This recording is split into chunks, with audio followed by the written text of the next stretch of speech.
সাইদি, জনাব মাসুদ সাইদি। আলহামদুলিল্লাহ ওয়াসসালাতু ওয়াসসালামু আলা নবিয়িনা মুহাম্মদ ওয়া আলা আলিহি ওয়া সাহবিহি আজমাইন।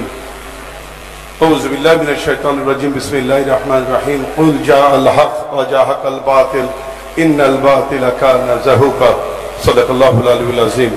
সিরাতুন নবী সাল্লাল্লাহু আলাইহি ওয়াসাল্লাম আয়োজন উপলক্ষে আজকের এই মহতী সমাবেশের সম্মানিত সভাপতি, সম্মানিত প্রধান অতিথি, আমন্ত্রিত অতিথিবৃন্দ এবং আমার সামনে দেশ প্রেমিক, ইসলাম প্রেমিক জনতা, আসসালামু আলাইকুম ওয়া রাহমাতুল্লাহি ওয়া বারাকাতুহু। সময় খুবই সংক্ষিপ্ত, আমি তিনটি কথা বলবো। যখন যিনি সরকারে থেকেছেন, সিরাতুন নবী রবিউল আউয়াল মাস আসলেই তারা বলেছেন যে বিশ্ব মানবতার মুক্তিদূত মুহাম্মদুর রাসূলুল্লাহ সাল্লাল্লাহু আলাইহি ওয়াসাল্লামের আদর্শই শ্রেষ্ঠ আদর্শ। তার আদর্শের মাধ্যমে রাষ্ট্র পরিচালিত হলে সেই রাষ্ট্রে শান্তি আসবে, এটি যখন যিনি সরকার থাকেন তারা বলেছেন।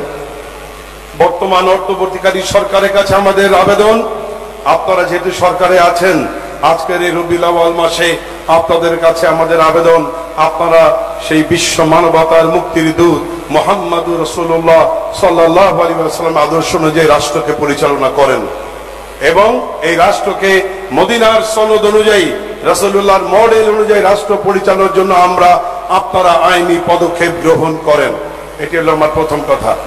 দ্বিতীয় কথা, আজকের এই সিরাত মাহফিলে আল্লামা সাঈদী থাকার কথা ছিল।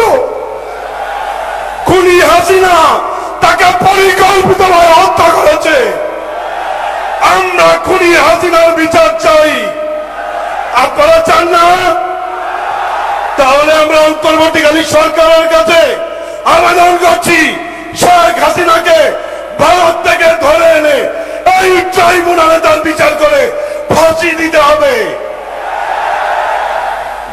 তৃতীয় কথা, শেখ হাসিনা বলেছিল, শেখ হাসিনা চেয়েছিল বাংলাদেশ থেকে ইসলাম নির্মূল করতে, যার কারণে 2024 সালের 1 আগস্ট বাংলাদেশ জামাত ইসলামী এবং ইসলামী ছাত্র শিবিরকে তারা নিষিদ্ধ করেছিল।